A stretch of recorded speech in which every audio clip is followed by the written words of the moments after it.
Welcome to Disney's Magic of Storytelling podcast, brought to you by WakeMed Children's, because inside every child is a story waiting to be told. Our storyteller is ABC 11 meteorologist Quaylin Murphy. Today I'll be reading The Search for 5 Easter Eggs. Minnie woke up extra early on a sunny Easter morning. She just loved Easter, especially because she and her friends always had a picnic. She ran over to Mickey's house to meet up with the gang.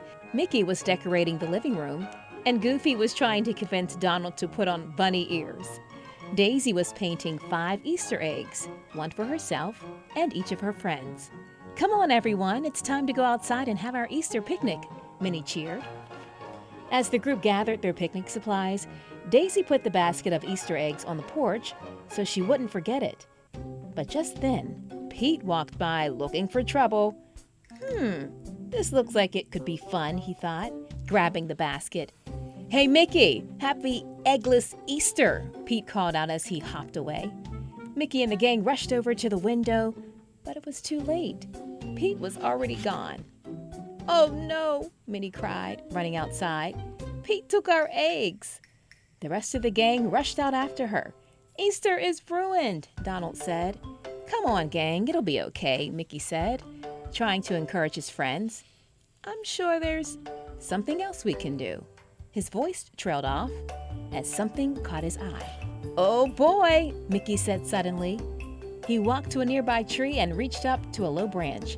His friends watched in shock as he pulled down one of the Easter eggs. "You guys, we're going on an old-fashioned Easter egg hunt," Mickey exclaimed. Everybody split up to cover more ground, but Donald was still discouraged. He was worried they would never find all 5 eggs in time for their picnic, and then their food would get cold. As he was beginning to lose hope, Donald spotted something blue and pink beneath a bright green bush. What could this be?" Donald thought as he pushed the leaves aside. "Hey, Goofy, I found one!" Donald shouted. Goofy ran over to admire the egg Donald had found. "Well, that's 2 already," Goofy said. "At this rate, we should have them all in no time. And then we'll get to eat our delicious picnic," Donald said, finishing Goofy's sentence. As Goofy searched near the same bushes for more eggs, he heard Pluto bark. He ran over to find Pluto in a meadow staring at a pile of sticks. Well, that's odd. Why are these sticks stacked like this?" Goofy asked Pluto. Pluto barked again and then started picking up the stick with his mouth, hoping Goofy would help. Goofy quickly caught on and began picking up sticks too.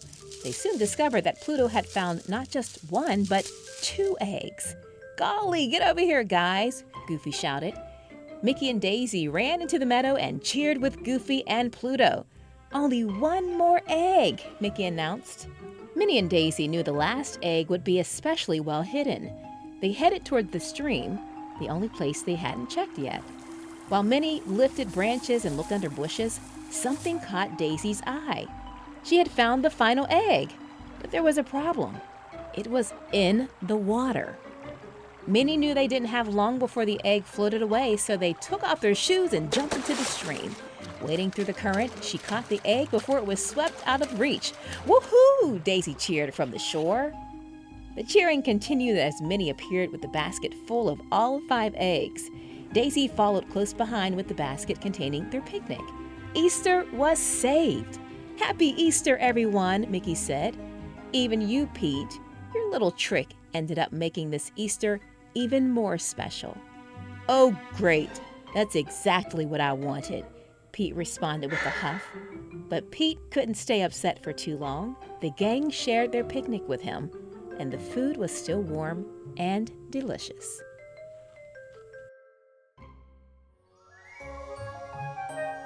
WakeMed Children's is proud to support the ongoing enrichment of children in our community and beyond through our sponsorship of the Disney Magic of Storytelling podcast. To learn more about WakeMed Children's, please visit kids.wakemed.org.